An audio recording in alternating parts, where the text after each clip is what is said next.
Now I'm married, have a daughter. She just turned 17 months a couple weeks ago. I have to stop you there. What's the break off for saying months? Are you going to, around 2 years old, are you going to start saying 2? Man, I don't know. And I told myself after 12 months, I would stop saying how many months along it is, but it just happens. Those months make a big difference. Welcome to The Leadership, a business-focused talk show brought to you by the Vested Group. We talk to entrepreneurs, employees, thought leaders, innovators, dreamers, disruptors, and even our own children about what makes us tick on and off the clock. Welcome to this edition of The Leadership Show, brought to you by the Vested Group. You can find out more about us at thevested.com. I'm here with my lovely co-host, Johnny Zielinski, and we have the good fortune of interviewing Daniel Webb today. Hello. How are you? Good. Good? Very good. All right, so we'd like to just kind of start from the beginning, so you can tell us, how did you wind up at TVG? How did I end up at TVG? Initially, there was a job posting through my college's career center. I'd reached out probably a year before I officially graduated. Met Joel, I think we had lunch possibly, and I was really interested in what it was, and then I think that was probably a January timeframe, and then December when I actually graduated, I reached back out, met with the leadership team, and started that following January. So you've been here the whole time? Pretty much. I think I was number 5 or 6. He knows his number. All the OGs know their their numbers. I think that's how I was hired. They said, "You're number 6," and Wow. walked in the door. It's pretty cool. It's also my lucky number, so. And you got that tattooed right on your arm? Just big across Right the across chest. the chest. Holding right. Yeah. All right, well, go ahead and tell us about your family and your siblings, parents, and then kind of where you grew up. Okay. Grew up in Austin, North Austin, actually. What's North Austin? Round Rock. Okay, Round Rock. So, you know the area like 183 and Anderson Mill area. So, grew up there, moved up here for college, and just kind of never left. Got younger brother. He's about 6 years younger than me. Now I'm married, have a daughter. She just turned 17 months a couple weeks ago. I have to stop you there. What's the break off for saying months? Are you going to, around 2 years old, are you going to start saying 2? Man, I don't know. And I told myself after 12 months, I would stop saying how many months along it is, but it just happens. Those months make a big difference Yeah. in that early period. Yeah. After a while, yeah. If you look at pictures, she doesn't look like she did at 12 months. It's only been 5 months since. I think that I would just never back down from it if I was a parent. Like, I'd have a kid like, whatever age, I'd be like, this is my son, he's 370 months. Yeah. 60 months old, 5 years old. You should do that. That would be fun. I gotta have a kid first, and I gotta get married, so we'll figure that out. What brought you up to Dallas for school? So UTD, my alma mater, they have a soccer team. I thought my initial plan was to play. I got up here and just kind of got tired of the athlete lifestyle and having to work out all the time. So I just turned into a nerd and just read all the time and stuck with the books. You're a Renaissance man is how you should look at it, just Okay. all the different things. Yeah. Write that down. Exactly. So, okay, this is always a fun question we have. What would your parents say that you do? My mom knows pretty well. She asks quite a bit, so she knows NetSuite, she knows ERP, she knows that we work with many different businesses to implement and support the platform. I don't know what she would say exactly, but she would get pretty close in terms of getting the point across. My dad actually works for solar farms. He does like operations at the actual solar sites. And he actually, I think it was 2 years ago, had gone through a system implementation. So he always jokes that I'm the guy that's on the other end that pretends like he knows what he's doing. And Consultant. yeah, he's the consultant. So I think from their perspective, they got 2 different varying answers. They're in the ballpark, at least. Yeah. That's pretty good. Yeah. What would you say you do? So I tend to tailor it depending on who I'm talking to, but start off as saying that, I work with NetSuite. We implement and support that for businesses that are growing out of a system like QuickBooks or in need of a platform that they can use remotely to do their operations and accounting out of. Here it is. Pretty good. The official D-Web answer. Yeah. All right, so why do you come to work, Daniel? Other than a paycheck, what gets you up in the morning? It's a little bit cheesy, but it's the group of people that we've got here. Coming from the sixth hire out of the company and just seeing how much it's grown and the different teams that we've got around the office now. I think it's definitely unique, and it's always every day is different, and you've got a good group of people that you can always count on, and if you need just a break, you can always take a step back and joke around, or if you're stuck and under the gun with something that's a huge deadline, you can also reach out at the same time. So it makes a How often are you difference. coming into the office these days? How often? I was trying to go once or twice a week. It's kind of hit or miss. Have the 17-month-old. It kind of depends on that morning about 7:30 what the morning's going to look like. But I try to break it up and try to get into the office and see some fresh faces. Try to do It's hard to coordinate with people these days. Lots of Zoom meetings, I guess, or Ring Central, right? Yeah. Yeah, office pretty empty these days. Like, you go in, it's like on average like 5 or 6 people. Yeah. Totally different from the normal buzzing and humming from a year ago. Yeah. My desk is in the corner of the office too, so it's It's really like quiet. I go in and I tuck into the back and. Yeah. But There's been a few times I've gone in, and then at the end of the day I'm leaving, and I look over, I'm like, oh my gosh, you were here the whole day. I didn't even talk to you once. I didn't know you're back there. Yeah, he is hidden away. So if we go back even farther in the way back machine, what did you want to be when you were a kid? Oh man, I always liked kind of the engineer role, the person that builds things and has kind of the answers to those weird problems. And we were talking about shows that we watched growing up, and I think just those odd shows where they've got someone that is just the engineer that fixes something that saves the day. Like Bob the Builder? Yeah, he's cool. The same with MacGyver. He's a little more MacGyver, positive. yeah. Everybody wanted to be MacGyver. Yeah. That's right. Yep. So what's your favorite? Well, actually, before we go any further, I was just going to say, I think you joined the rare ranks of 3 people now that didn't answer medicine, like a doctor or an athlete. Yeah. So everyone else in our office want to be either a doctor or a professional athlete. So Yeah. engineer, builder, MacGyver, Firemen and policemen in the world too, because I feel like it's a pretty common one. right? I was expecting a few more like astronauts and soccer. Well, I guess soccer player doesn't count, but maybe like a dragon here or there, dinosaur. I don't know. What's your favorite workplace tradition? Favorite workplace tradition.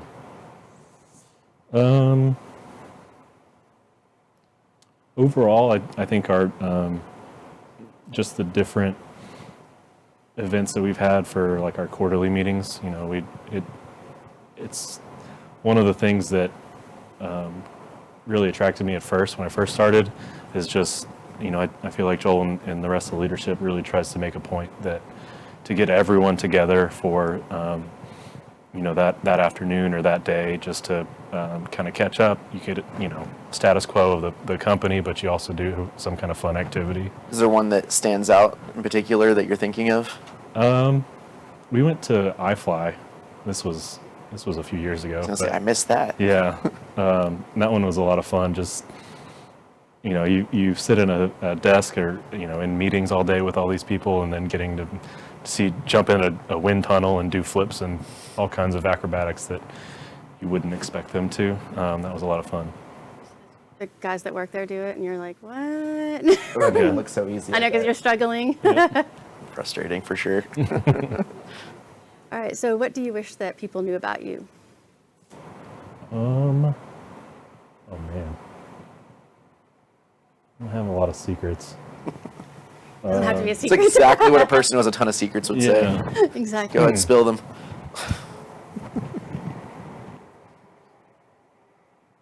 I don't know. Secret hobbies. Yeah. I Play mean, music. yeah, I'd kind of in the background slowly been practicing. I got a electric piano for, I think it was actually a gift card that I got from Joel one year, and it was either just a Visa or it ended up, for some reason I ended up with, it was a Toys R Us before they went under. So it was like $50. So I went to Toys R Us and got a keyboard, and I've slowly been breaking that out more. Between that and a ukulele that I bought, I annoy my wife enough with those to One-man say band. that I Yeah, practice. seriously. Yeah. So what are you trying to play on the keyboard then? So I grew up, my mom plays, and she tried to teach me as a kid, and it just never took, never stuck with me as something, and I've always wanted to go back to it. But one of the things I do remember playing as a kid was the theme song to A Jungle Book. Okay. So try to get back to playing that, and then slowly merge out into other songs that are not Disney tunes, All right, yeah. or maybe more Disney tunes. I don't Yeah. know. Say, those Oh. are classics. Nothing wrong with that. Yeah, absolutely. All right. So what do you enjoy doing when you're not at work? Aside from playing the keyboard, is there something that you do in your off time? Helps you relax? Yeah, I used to do a lot of running. Just got cleared for more running from an ACL surgery. Other than that, I think I probably spend the most time, my downtime, just playing different video games with. I have a buddy that joined the Army that has been pretty far away for the past 7-8 years or so. So we try to get online and play, once or twice a week. It's good. See, if you didn't say video games, I was going to bring it up. What do you play? It changes. So I use a PlayStation, and they have a monthly subscription service where every month there's 2 games that they release that are free as part of that. So if it's not one of those, there's some type of multiplayer shooter, or there was one that we used to play a lot in college that it's called Little Big Planet, and you could just play as a group on the same screen, and it's just kind of a game for hijinks and silly laughs throughout the day. I think I've heard of it. I'd have to look into it, but Yeah. good to know. Good to know. Yeah. Okay, so on a different note too, what is the funniest thing that's happened to you recently? So I read through the list of questions. I didn't have an answer until we had to reschedule. But so my mom's 60th birthday was February 9th. And, the thing these days is to do the yard art where they say happy birthday in the yard, or put a big number in the yard. So I had gotten with my wife, and we had organized to get that in her yard. And, she moved up to Dallas from Austin right before I got married. And I've never really needed to know her address. I've had it starred in Google Maps. So I'll get basic directions, but once I get to that first turnoff, I know where I'm going. So I usually turn off the directions. And so my wife had asked for her address. I, tap Google Maps, just give her the address. Well, the night before, for whatever reason, I was just looking at the email receipt confirmation, and for some reason the number just looked off to me. So I zoomed in closer to Google Maps. Well, I realized I had both my mom's house and the neighbor's address starred, and I had given my wife the neighbor's address. And the way those things work is they go, 7, 8 o'clock the night before, stick it in the yard so that full next day it's in their yard. Well, this was about 9, 10 o'clock at night, and realized it way too late, couldn't get a hold of the company. So I drove, they're on the other side of White Rock from me, so it's about a 30-minute drive.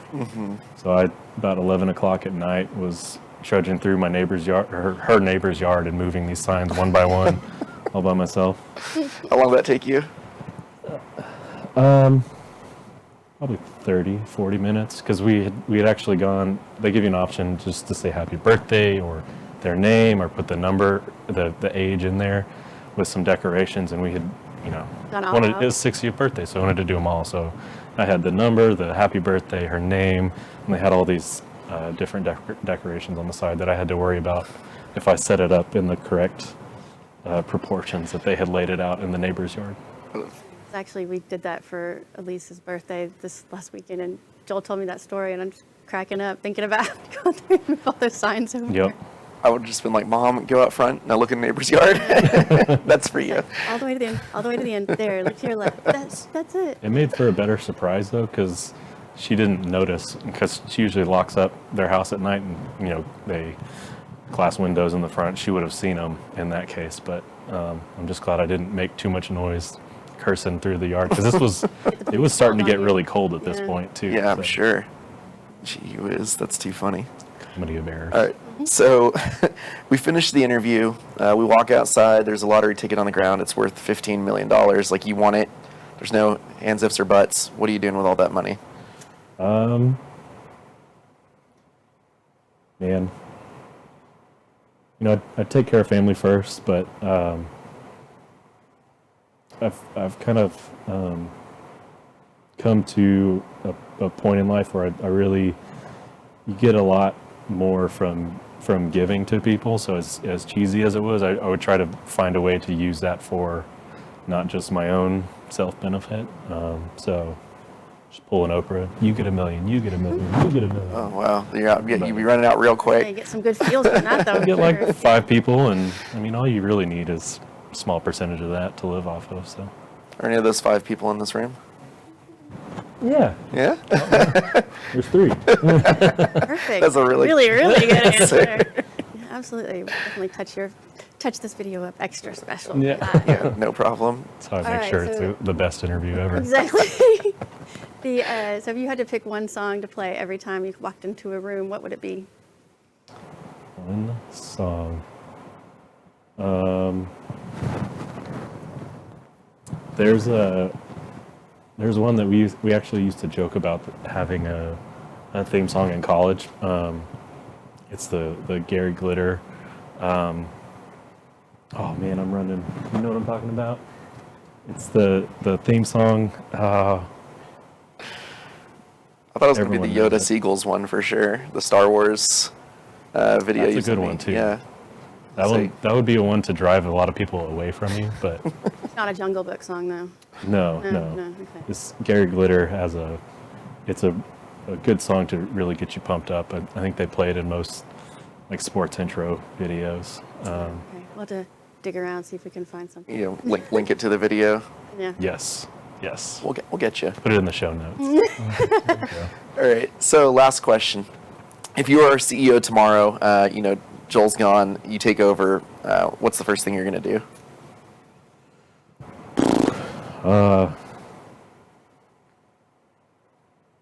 Man, I think I'd probably try to keep the status quo of things going as much as I could. I think what we've got going as a company has really been the driving factor for keeping a lot of people, but just the culture and the fun pieces that are part of kind of the everyday regular TVG lifestyle. I think what sticks out in my mind is, when I get to tell my wife or my family or friends about stuff that we're doing, and they just look at you like, what? Why? Where do you work? And getting that kind of reaction about the fun things that your company does, I think it sets us apart and really kind of makes a difference overall. More good feels. Yeah. Yeah. I just get friends that when I tell them those things, they're like, "Are you hiring?" It's like Yeah. the main question I get all the time. All right. Well, that's all of our questions for you. We appreciate you taking time out of your day. We know you're busy, so it's nice to have you here. I saw when he walked up today, he was actually on his laptop on a call walking up to this interview. So Oh, he is important. He rarely shuts off. But yeah, I appreciate you, Daniel. Thanks for coming out. Yeah, thanks for having me. All right. Thanks for watching our latest episode of The Leadership. You can see more of our episodes at YouTube. Search The Vested Group, or you can find out about more who we are just at thevested.com. Thanks, and see you next time.